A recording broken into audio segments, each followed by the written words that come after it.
اس side کی کرسی بھر لی جائے تو آنے والا کوئی یہ ایسا ہی ہو جاوے جیسے جمعے کی نماز میں ہوتا ہے نا کہ خطبہ دینے کے لیے جب امام کھڑا ہوتا ہے نا تو اگر کوئی جگہ خالی تو پیچھے والا اچھل کے کود کے باز کے تو یہاں کو لگ گئی اس کی ٹانگ، اور بعض کوئی اس طرح لگے وہ دیکھتا رہ جاوے اسے یہ کو یار مسجد کا معاملہ ورنہ بھی نمٹ لیتا اس سے، تو ایسا خوب ہوئے ایسے ہی جلسوں میں ہوئے ہے کہ آگے کی کرسیاں خالی دیکھ کے پیچھے والے ہر وقت آواجابی رہتی ہے۔ ایسے ہی چندہ دینے والوں کے لیے بھی میری ایک گزارش رہے گی کہ وہ خاموشی کے ساتھ ادھر سے آئیں اور اس طرح سے خاموشی سے چندہ دکھوا کے چلے جائیں، کیونکہ بہت دفعہ ایسا ہوتا ہے کہ قریب میں چندہ وصول کرنے والا موجود ہو اور آنے والے پھر وہاں پر سنگھرش کرتے رہتے ہیں، جس کی وجہ سے بولنے والا بول نہیں پاتا ہے۔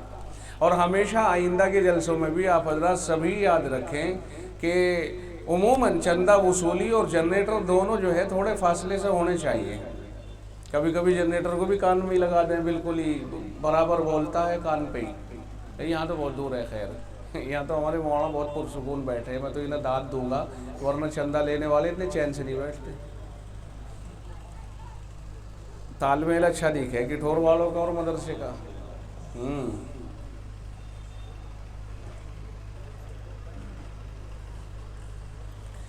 ایک چیز تو ہمارے خادم الاسلام ہاپوڑ کی طرح نظر آ رہی ہے یہاں پر۔ ہمارے یہاں پہلے مدرسہ جامع مسجد میں تھا، ہاپوڑ والا مدرسہ جو ہے نا روڈ پہ بعد میں آیا ہے، باہر پہلے جامع مسجد میں تھا۔ تو جب وہ باہر آیا وہاں چھوٹی جگہ پڑ گئی تو اب تو بہت بڑا ہو گیا، مگر آج بھی جامع مسجد کو ہٹایا نہیں ہے۔ ہمارے بڑوں نے اپنے ہر جگہ پر رسید پہ، پیڈ پہ، لیٹر پیڈ پہ، ہر جگہ خادم الاسلام جامع مسجد، خادم الاسلام جامع مسجد۔ تو بہت سی جگہ ہم جاتے ہیں مدرسے کا چندہ لینے کے لیے، تو ابھی پیپر کی چلا رہا ہوں، شروع نہیں ہوئی میری بات۔ تو بہت سی جگہ پر ہم چندہ لینے جاتے ہیں تو وہ کہ بھائی جامع مسجد، اور تم بتا رہے 4.25 کروڑ کا خرچہ، کئی مسجدوں میں بھی اتنے بڑے بڑے مدرسے ہوں گے؟ تو ہم نے کہا اصل میں ہمارا یہ پرانا یہیں سے تھا، ہمارا جو نظام تھا سارا وہ جامع مسجد سے ہی تھا، اور اب چونکہ باہر آ گیا ہے تو اس کو جہاں سے ہماری شروعات ہوئی تھی ہم اسے بھولے نہیں اور نہ انشاءاللہ بھولیں گے۔ جو اپنی ماضی کو بھول جاتا ہے وہ کبھی کامیاب نہیں ہوتا ہے۔ نہیں سمجھ میں آئی؟ جو اپنی ماضی کو بھول جاتا ہے وہ کامیاب نہیں ہو پاتا ہے۔ ایسے ہی یہاں پر ہم نے دیکھا ہے، اس میں بھی دیکھ لیجیے آپ، مدرسہ اسلامیہ عربیہ دارالعلوم جامع مسجد، یہ بڑی اچھی چیز نظر آئی بھائی۔ اور اس نسبت کو ہٹانا نہیں، کیونکہ آپ کی ابتدا جامع مسجد سے ہوئی، جامع مسجد نے آپ کو عروج عطا کیا ہے، تو جامع مسجد کو آپ اپنے کاغذوں سے نہ نکالیں، اس کا فائدہ آپ کو ہوگا، اس کی برکتیں آپ کو حاصل ہوں گی انشاءاللہ۔ اگر کوئی کہے گا کہ یہ تو مسجد ہے، مسجد میں تو چھوٹے چھوٹے مکتب چلتے ہیں، تو اسے سمجھا دیو، لیکن برکت باقی رہے گی انشاءاللہ اس کی۔ حضرت تھوڑی ایکو سی کم کر لیو اور وہ اپنا آگے کو بڑھا دیو آواز کو، تاکہ مجھے زیادہ زور سے نہ بولنا پڑے۔ الحمدللہ نحمده ونستعینه ونستغفره ونؤمن به ونتوکل علیہ ونعوذ باللہ من شرور انفسنا ومن سیئات اعمالنا من يهده الله فلا مضل له ومن يضلله فلا هادي له ونشهد أن لا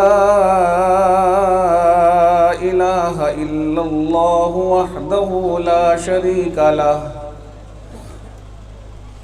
ونشهد أن سيدنا ومولانا محمدا عبده ورسوله وصلى الله تعالى على خير خلقه محمد وآله وأصحابه وسلم تسليما كثيرا كثيرا. أما بعد، أعوذ بالله من الشيطان الرجيم. بسم الله الرحمن الرحيم.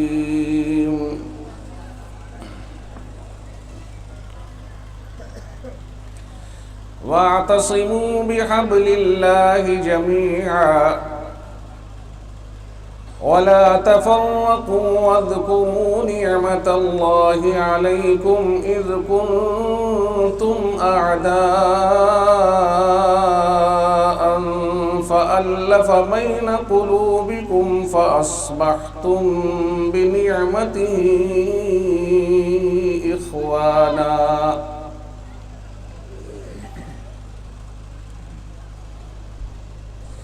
وكنتم على شفا حفرة من النار فأنقذكم منها.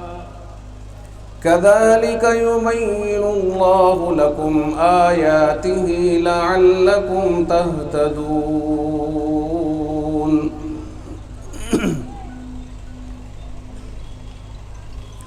ولتكن منكم أمة يدعون إلى الخير ويأمرون بالمعروف وينهون عن المنكر وأولئك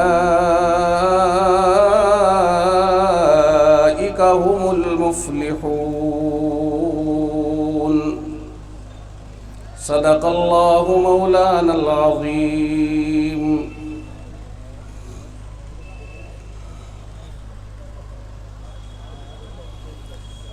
عزیزان ملت،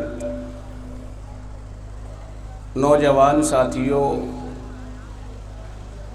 پیارے دوستوں اور دینی بھائیوں،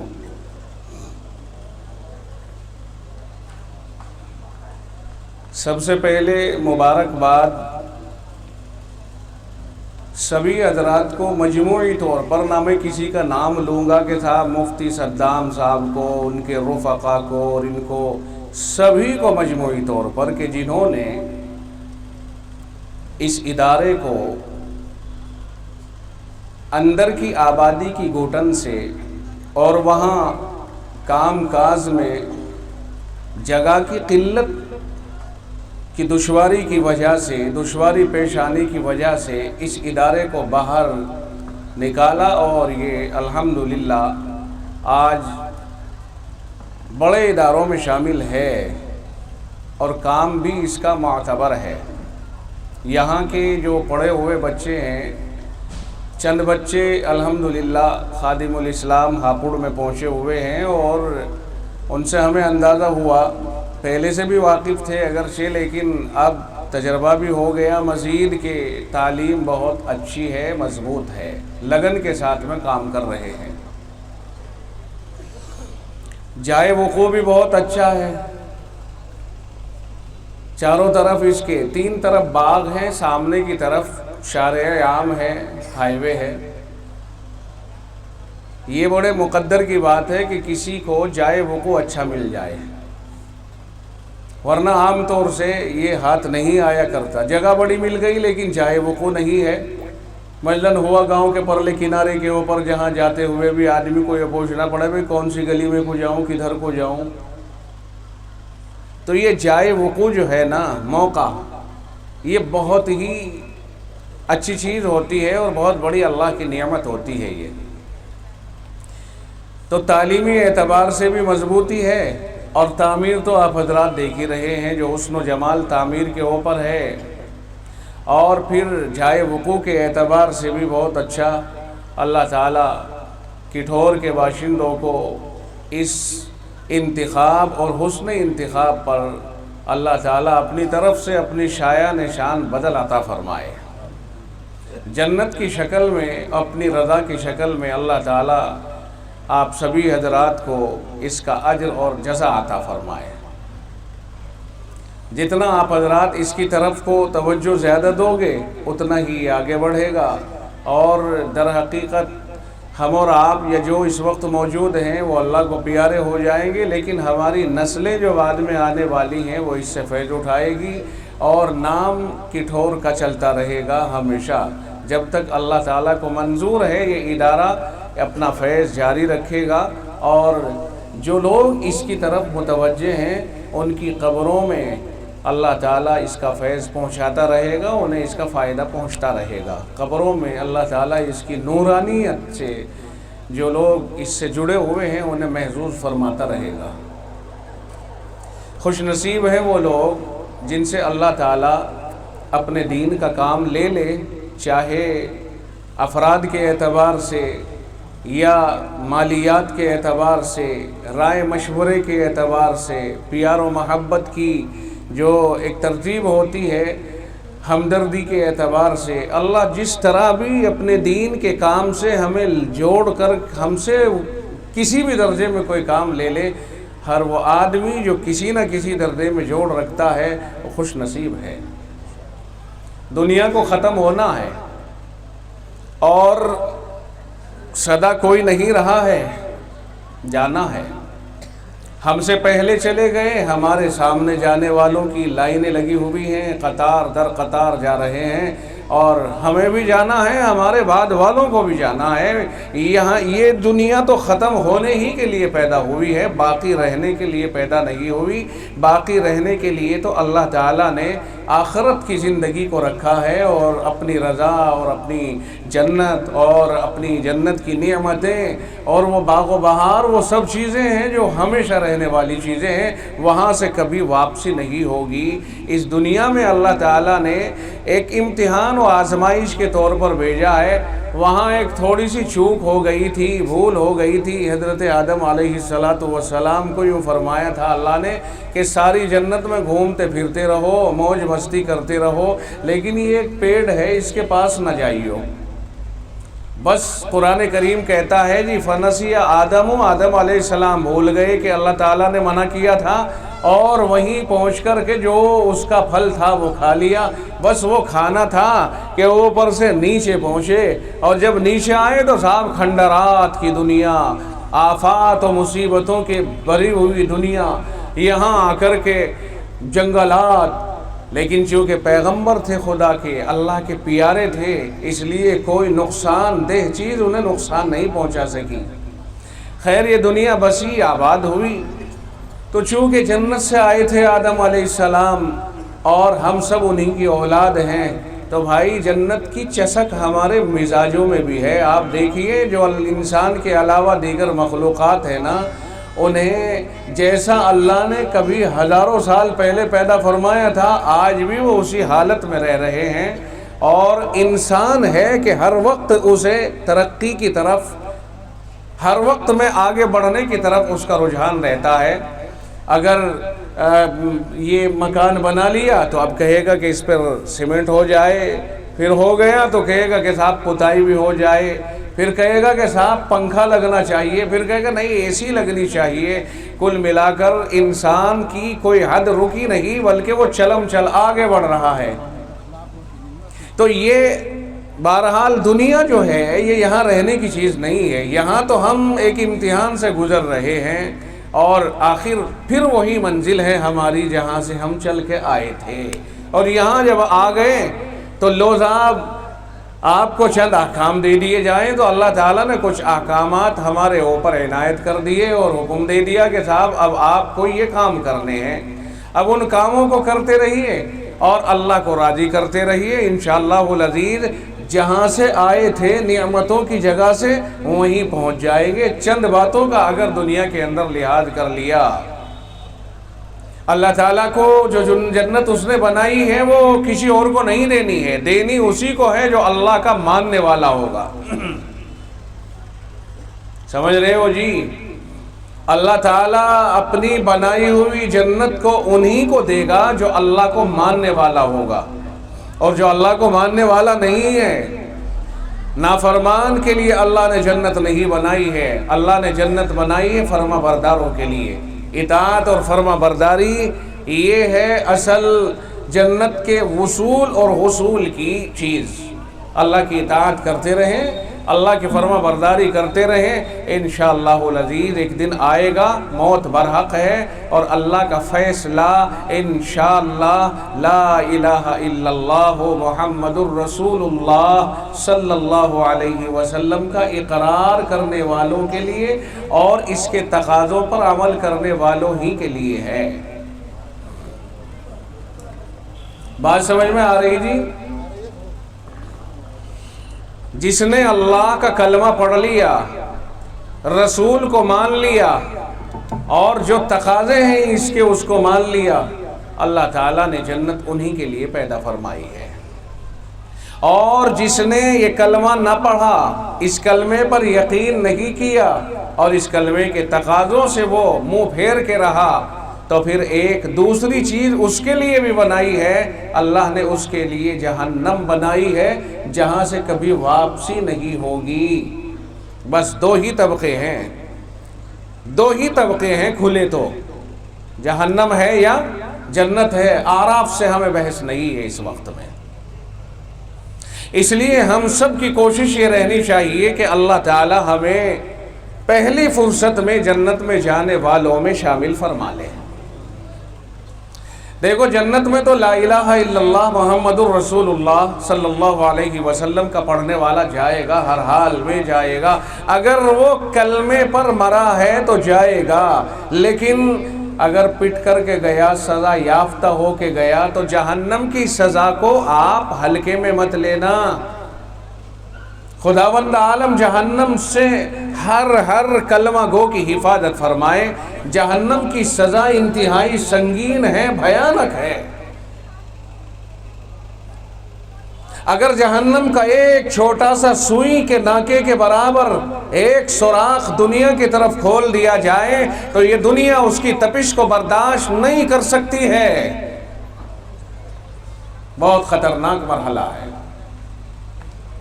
اور اس سادے سیدھے جسم کے ساتھ کوئی جہنم میں نہیں جائے گا۔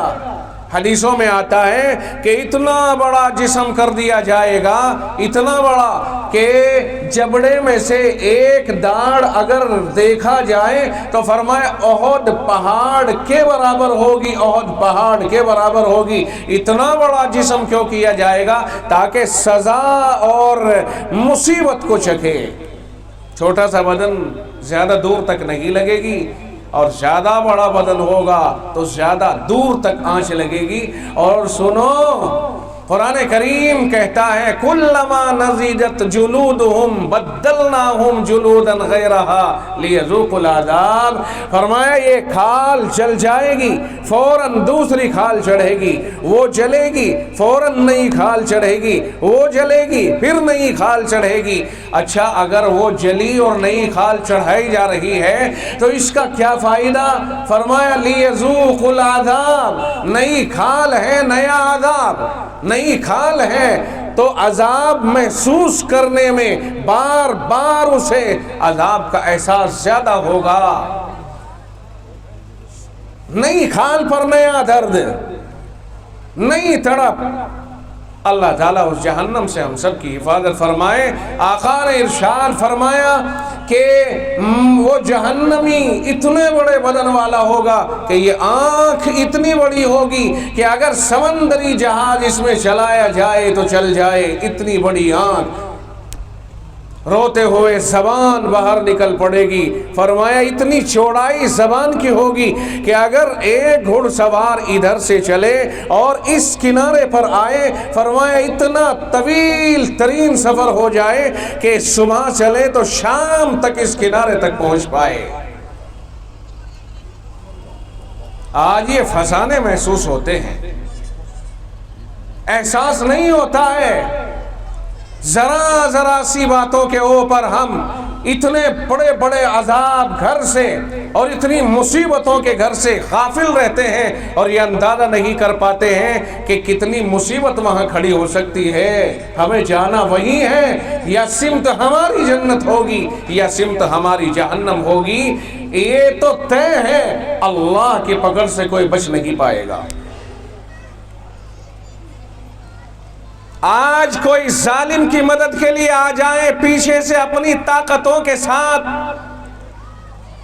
اور وہ ظلم پر ظلم کرتا رہے، مگر یاد رکھنا ظالم کو اللہ کی طرف سے پناہ نہیں ملا کرتی۔ رب کہتا ہے واللہ لا يحب الظالمین، اللہ ظالموں کو پسند نہیں فرماتا ہے۔ ظلم بہرحال ظلم ہے میرے بھائی، ہمیں اللہ سے لو لگا کر کے اس سے قرب حاصل کرنا اس دنیا کے اندر بے حد ضروری ہے، ورنہ موت کے بعد کوئی بچاؤ کے راستے نہیں حاصل ہو پائیں گے۔ اور صاحب یہ انتظار کریں کہ صاحب جی جناب رسول اکرم صلی اللہ علیہ وسلم سفارش فرمائیں گے جی، اور صاحب بیٹا حافظ ہو گیا وہ سفارش کر لے گا، اور صاحب میرا تو بھائی حافظ ہے یا میں تو عالم دین بن گیا ہوں فلاں۔ یاد رکھنا ان ڈگریوں کے اوپر بھروسہ کر کے بدعملیوں کے اوپر جری نہ ہونا چاہیے۔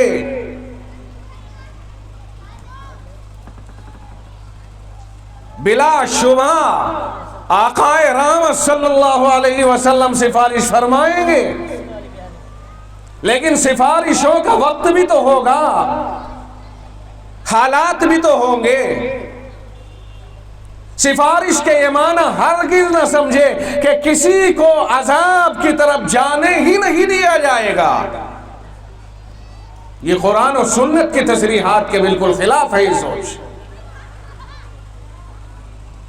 ورنہ پھر تو نماز کے کوئی معنی نہیں رہیں گے، دین کے کوئی معنی نہیں رہیں گے، پھر ہر آدمی جری ہو بیٹھے گا۔ اس لیے میرے بھائی اپنے اپنے اعمال کی فکر کرنا بے حد ضروری ہے۔ میرے اوپر نماز فرض ہوئی ہے تو میری ذمہ داری ہے میں 5 نمازوں کی ادائیگی کی فکر کروں۔ میرے اوپر روزہ فرض ہو گیا، اللہ نے میری زندگی میں رمضان المبارک کا مہینہ عطا کر دیا، اور میں اس کنڈیشن میں ہوں، ہوش مند ہوں، صحت مند ہوں، وطن میں ہوں، میرے لیے روزہ فرض ہے، مجھے رکھنا ہی پڑے گا۔ مجھے اللہ نے دولت عطا فرمائی 2.5% دینا پڑے گا، مزید دے دی تو حج کی کوشش کرنی پڑے گی۔ یہ سب چیزیں آدمی کے اعمال سے تعلق رکھتی ہیں۔ اللہ تعالیٰ نے انسان کو اعمال کا مکلف بنایا ہے۔ قرآن کریم پورا کا پورا نازل ہوا ہے جس میں اسی طرح کی ہدایتیں اللہ نے نازل فرمائی ہے۔ اس لیے ہم سب کے لیے یہ بس ضروری ہے بہت کہ ہم اپنی ذات کو اللہ کی پکڑ سے بچانے کی پوری فکر کریں، اور اس بھروسے میں ہرگز نہ رہے کہ بچہ حافظ ہو گیا جی، اور مولویوں سے سنا کہ وہ تو 7 پشتوں کو بخشوا لے گا۔ یہ اور نیا لفظ لے دیا جانے، کس نے کہہ دیا 7 پشتوں کو بخشوا دے گا؟ صاحب ایک پشت میں 50 آدمی، دوسری میں 50 آدمی، 7 پشتوں کو بخشوا دے گا۔ اللہ کے نبی صلی اللہ علیہ وسلم نے فرمایا من قرأ القرآن وحفظه ادخله الله الجنة وشفعه في 10 من اہل بیتی كلهم قد استجب النار۔ آپ نے فرمایا قرآن کریم کو جس نے پڑھ لیا، حفظ کر لیا، اللہ اسے جنت میں داخل کرے گا، اور اس کی سفارش پر اس کے گھرانے کے 10 آدمیوں کو بخش دے گا۔ لیکن سفارش کا کب موقع لگے، کب حالات بنے، کب اسے سفارش کی ہوش پڑے، کب اس کا نمبر آئے، کب اللہ اس کے دل میں سفارش کی ڈالے، جب تک تو پتہ چلا کباب بھون کے تیار بھی ہو گئے، یا سفارشوں میں ہی بیٹھے کہ صاحب میں وہ کہہ دیا تھا نا مولوی صاحب نے کہ باپ کے سر پہ تاج باندھا جائے گا جی قیامت کے دن، ماں باپ کے کہ ہمارا تو بیٹا تاج بندھوا دے گا، پیو جاوے شراب، لیو جاوے جوئے کے پیسے، لیے جائے بیاج، مارے جائے ایک دوسرے کی ڈگا ماری کرتا رہے، حرام کاری کرتا رہے کہ بیٹے کے تو مفتی صدام نے پگڑی باندھی تھی نا، تو وہ پگڑی میرے سر پہ قیامت کے دن باندھی جائے گی، لہٰذا 8 روپے سینکڑا مارے جاؤں ہاتھ۔ کیا دقت ہے؟ جب حدیثیں سنا دی گئی دقت کیا ہے پھر ہمیں؟ اللہ کے بندو کچھ تو سوچو، ہر آدمی مکلف ہے اپنے اپنے اعمال کا۔ رہا مسئلہ کہ فضیلت کہیں حاصل ہو جائے گی، وہ ایک دوسرا مسئلہ ہے اعمال سے مکلف ہونے کا انکار نہیں کیا جا سکتا ہے، نماز کی فرضیت کا انکار، روزے کی فرضیت کا انکار، اعمال صالحہ کا انکار نہیں کیا جا سکتا ہے۔ کعبۃ اللہ کی امامت بھی اگر کسی کو مل جائے، اس کے باپ کے لیے یہ قطعی طور پر ایک بال برابر بھی شریعت سے غافل رہنے کی اجازت نہیں دی جا سکتی ہے، جبکہ بیٹا کعبے کا امام بھی ہو اور 1,00,000 نمازوں میں ایک نماز کا ثواب 1,00,000 نمازوں میں حاصل کر رہا ہو، اور عالم بھی اور سب کچھ ہے، لیکن اس کے باپ کو دین و شریعت سے محض اس بنیاد پر غفلت کا شکار نہیں ہونے دیا جائے گا کہ صاحب اس کا بیٹا تو بہت عظمت کا حامل ہے۔ ہر آدمی دین و شریعت پر مکمل عمل کرنے کا مکلف ہے۔ فرض کر لو اگر وہی پھنس گیا، مولوی صاحب ہی پھنس گیا، تو اسے کون بچائے گا جی؟ جس کے بھروسے پہ بابا جی نے داڑھی منڈانی شروع کر دی کہ بیٹا تو ہو گیا نا حافظ۔ میرے عزیزوں، اپنے اعمال کی فکر کرنا ہر آدمی کے لیے بے حد ضروری ہے۔ کوئی کسی کے بھروسے پہ نہ جیے، اپنے اپنے اعمال کی ذمہ داری ہر آدمی کے اوپر لازم کی گئی ہے۔ جیسے ہی وہ جوان ہو گیا، 7 سال کا اگر ہو گیا تو نماز کا حکم دیا جاتا ہے، حدیث کہتی ہے 10 سال کا ہو گیا اور نماز نہیں پڑھتا ہے، جیسے ہی 11ویں سال میں لگے گا فوراً حکم ہے ریپٹ مار، یعنی چہرے پر نہیں، ہاتھ مار کمر پہ، یعنی اسے احساس دلا۔ اور جب جوان ہو جائے تو پھر تو بھائی بہت آگے کا حکم ہے، بہت آگے کا حکم ہے۔ تو ہر آدمی اپنے اعمال کا ذمہ دار، اپنے اعمال کا مکلف ہے، اپنے اعمال کا حساب دینے کا ذمہ دار ہے، اپنی اپنی قبر میں ہر آدمی کو پہنچنا ہے۔ اس لیے ہمیں جب اللہ تعالیٰ نے ایمان کی توفیق عطا فرمائی ہے تو اس سے اعمال کی توفیق بھی طلب بھی کریں اور کوشش بھی کریں کہ اللہ میرا عمل کوئی تیری مرضی کے خلاف نہیں ہونا چاہیے۔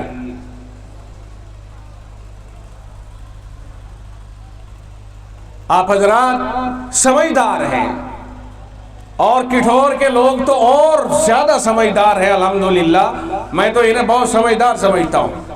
اللہ کا شکر ہے کٹھور کو اللہ تعالیٰ نے بڑی سمجھ عطا فرمائی ہے۔ کئی وجہوں سے یہ سمجھدار لوگ یہاں پر بہت بڑی تعداد میں رہتے ہیں۔ یہاں کے لوگوں کو تو اور زیادہ فکر کرنی چاہیے، اور انہی اعمال میں ایک بہت ضروری عمل، انہی اعمال میں امت مسلمہ کا یکجا اور متحد ہو کر کے رہنا ہے، پیار و محبت کے ساتھ رہنا۔ آج میں یہ دیکھ رہا ہوں کہ یہ 3 قطاریں برابر ہیں، اور آپ کو نہیں پتا کہ میرے برابر میں کون بیٹھا ہے، آپ اس کے برابر میں بیٹھے ہیں۔ خدا ہمارے دلوں کو بھی اسی طرح سے جوڑ کے رکھے اور امت بن کر کے رہے۔ اللہ نے اپنے نبی کے ذریعے سے اپنے نبی کا کلمہ پڑھنے والوں کو اللہ نے امت بنایا ہے، اور امت جب بنا دیا گیا تو قومیت کی دیواریں ٹوٹ جاتی ہیں، برادری کی دیواریں ٹوٹ جاتی ہیں، خاندان کی دیواریں ٹوٹ جاتی ہیں، کوئی دیوار نہیں ہے، امت ہے۔ تو امت کے بارے میں جناب محمد الرسول اللہ صلی اللہ علیہ وسلم نے فرمایا المسلم کجسد واحد، فرمایا تمام کے تمام مسلمان ایک جسم کی طرح ہیں، ایک جسم کی طرح سے ہیں۔ اللہ کے نبی علیہ السلام نے جسم سے مثال کیوں دی ہے؟ توجہ ہے، میں آپ کو یہ فلسفہ سمجھانے کی کوشش کر رہا ہوں۔ اللہ کے نبی صلی اللہ علیہ وسلم نے ساری امت مسلمہ کو، چاہے وہ خشکی کے اس کنارے پر ہو اور یا وہ اس کنارے کے اوپر ہو، دنیا میں کہیں بھی کوئی بھی رہنے والا وہ آدمی جو جناب محمد الرسول اللہ صلی اللہ علیہ وسلم کی سیرت اور آپ کی شریعت کو ماننے والا ہے، آپ کے دین کو ماننے والا ہے، آپ کو آخری نبی ماننے والا ہے، اس کے اوپر لازم کر دیا گیا کہ کوئی بھی ہو اب اس کا مقام ایسا ہے جیسا کہ ایک جسم ہے، ایک جسم کے مانند ہو جاتا ہے۔ اگر کسی عضو کو کوئی تکلیف پہنچتی ہے تو پورا جسم اس کے لیے بیدار رہتا ہے، اگر ایک حصے کو بخار ہے تو سارا حصہ، سارا جسم بخار میں شریک ہوتا ہے۔ اس طرح سے اللہ کے نبی علیہ السلام نے فرمایا کہ اس امت کا یہی مقام اور یہی مرتبہ ہے۔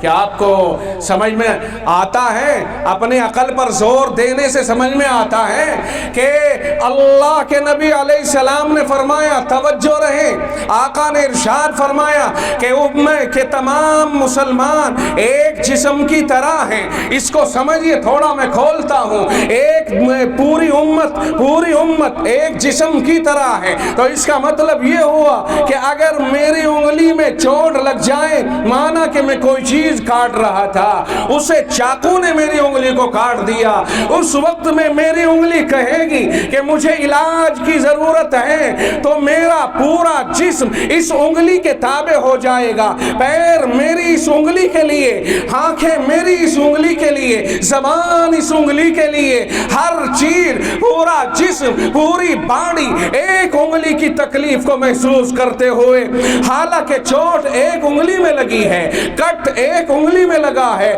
لیکن سارا جسم جدھر یہ انگلی تقاضا کر رہی ہے ادھر ہی جا رہا ہے۔ کبھی ہاسپٹل جاتا ہے، کبھی ڈاکٹر کے دوسری طرف جاتا ہے، پتہ یہ چلا کہ پورے جسم نے جس طرح ایک ناخن کے کٹ جانے پر اتفاق کر لیا تھا، اسی طرح پوری امت مسلمہ ایک جسم کے مانند ہے۔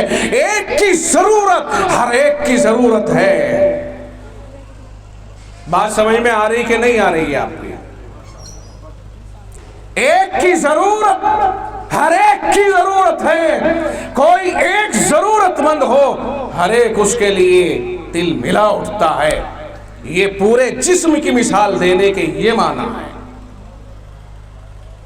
یہ مت سمجھنا کہ حدیث پاک میں یہ فرما دیا اور مولویوں نے بیان کر دیا حدیث کو کہ صاحب ساری امت مسلمہ کی مثال ایک جسم کی طرح ہے، اور اسے سمجھنے کی کوشش کوئی نہ کرے، ترجمہ کریں، آگے بڑھ جائیں، تقریر میں گھنٹہ بھر لگائیں اور آگے بڑھ جائیں۔ میں آپ کو اس حدیث پاک کے حقیقی مفہوم کو سمجھانے کی اس لیے کوشش کر رہا ہوں تاکہ احساس ہو جائے کہ ہم ایک جسم سے جو تشبیہ دیے گئے ہیں، اور اللہ کے نبی علیہ السلام نے خود اپنی زبان مبارک سے پوری امت مسلمہ کو باندھ دیا اور ایک باڈی اور ایک فرد واحد کی مثال قرار دے دیا ہے، تو اس کا مفہوم صاف سمجھ میں آ جاتا ہے کہ اگر میرا پیر درد میں مبتلا ہے تو میرا دماغ یہ نہیں کہے گا درد تجھے ہو رہا ہے، سوچنا مجھے کیوں پڑے۔ میری آنکھ یہ نہیں کہے گی کہ درد تجھے ہو رہا ہے، دیکھنا مجھے کیوں پڑے۔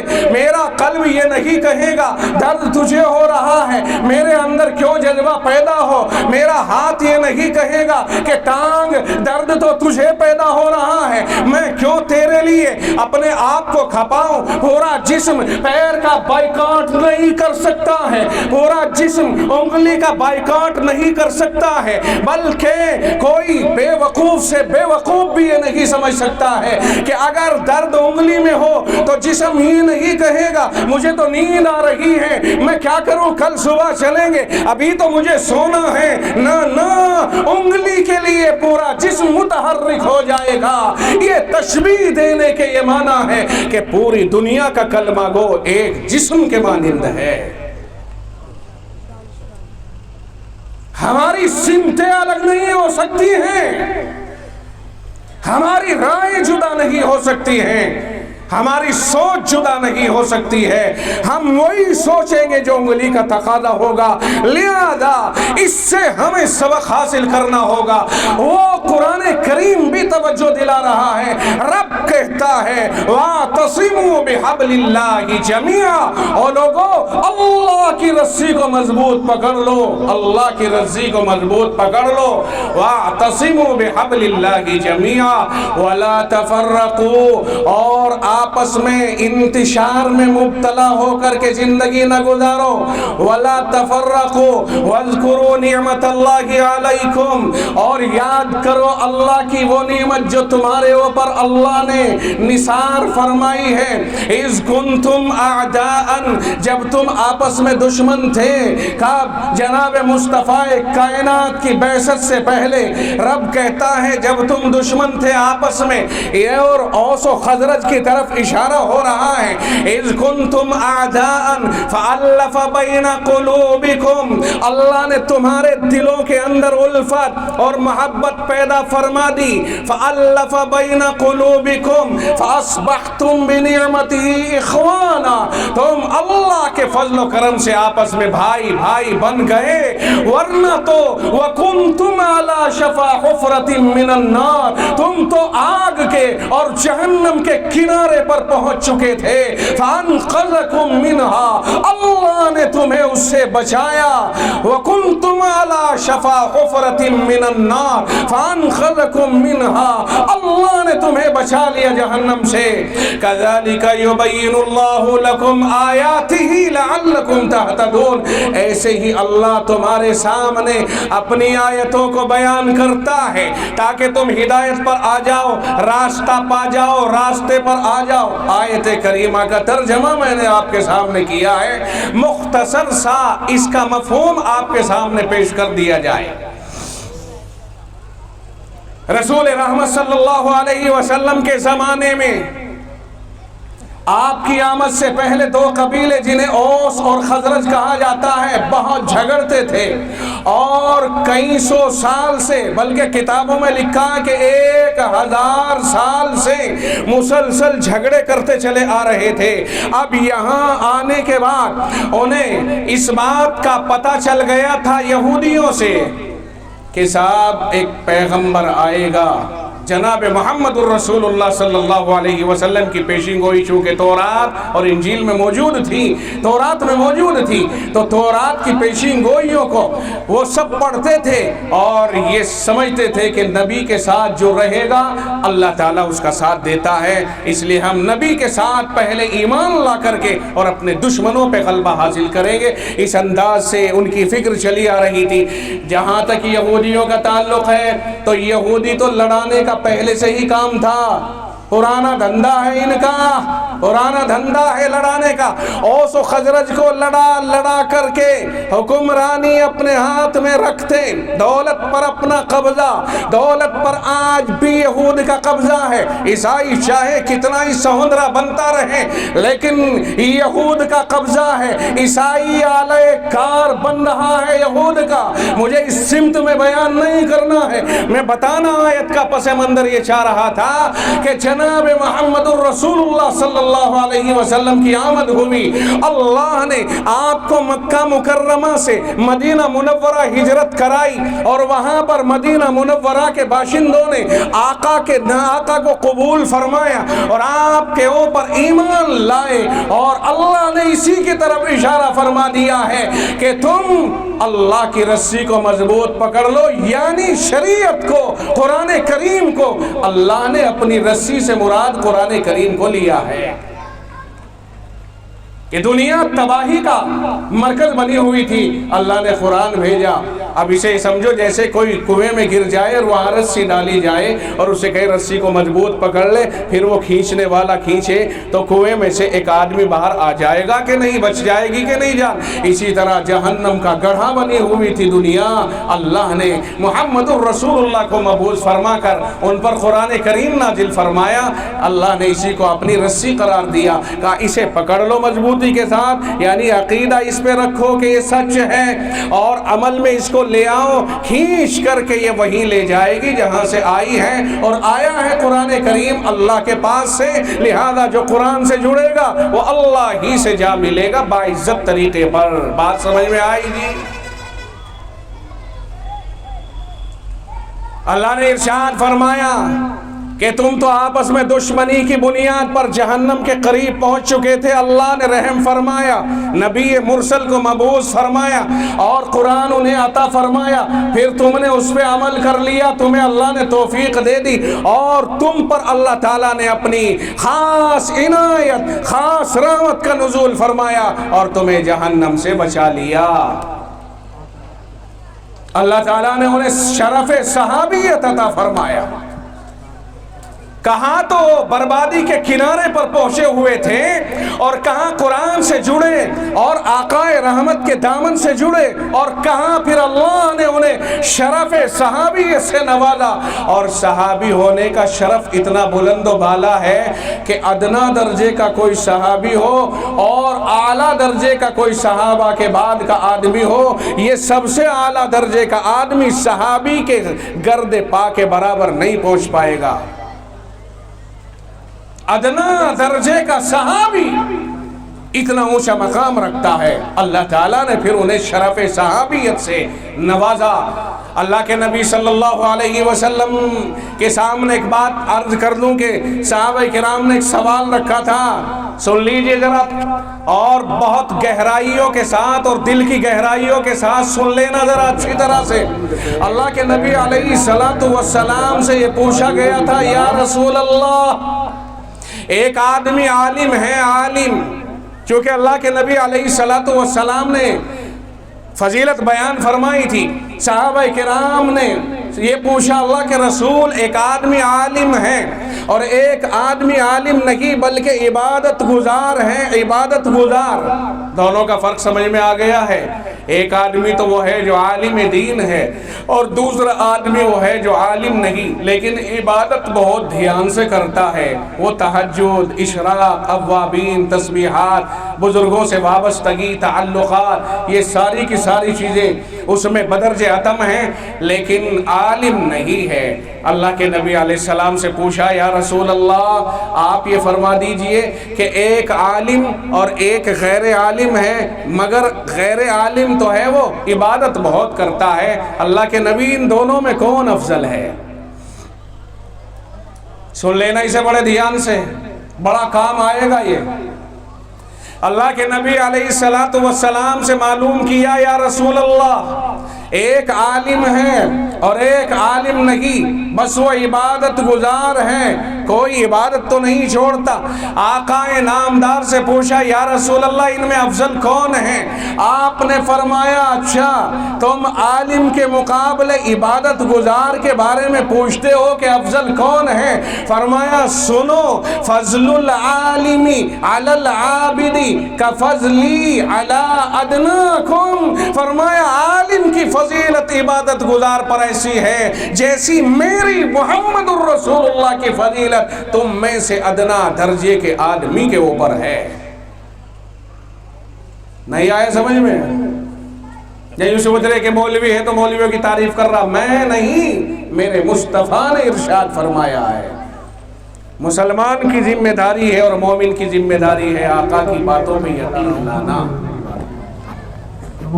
اور ایک حدیث پاک میں ارشاد فرمایا، آقا نامدار نے فرمایا، فضل العالم علی العابد کفضل القمر، کفضل القمر لیلۃ البدر علی سائر الکواکب، او کما قال، فرمایا کہ عالم دین کی فضیلت عبادت گزار کے اوپر ایسی ہے جیسی چودھویں کے چاند کی فضیلت تمام ستاروں کے اوپر ہے۔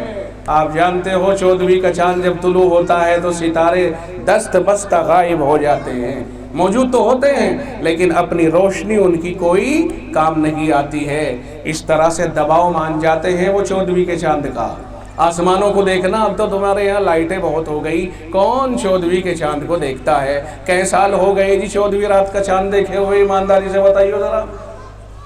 جب تک لائٹوں کا یہ نظام نہیں تھا تو چاندنی کا انتظار کرتے تھے لوگ کہ چاندنی راتیں آئیں گی، طبیعت خوش ہوگی، اور بچے بھی کھیل میں دلچسپی لیتے تھے، صاحب ہم چاندنی راتوں میں کھیلیں گے، اور ٹھنڈ لگتی اچھا لگتا۔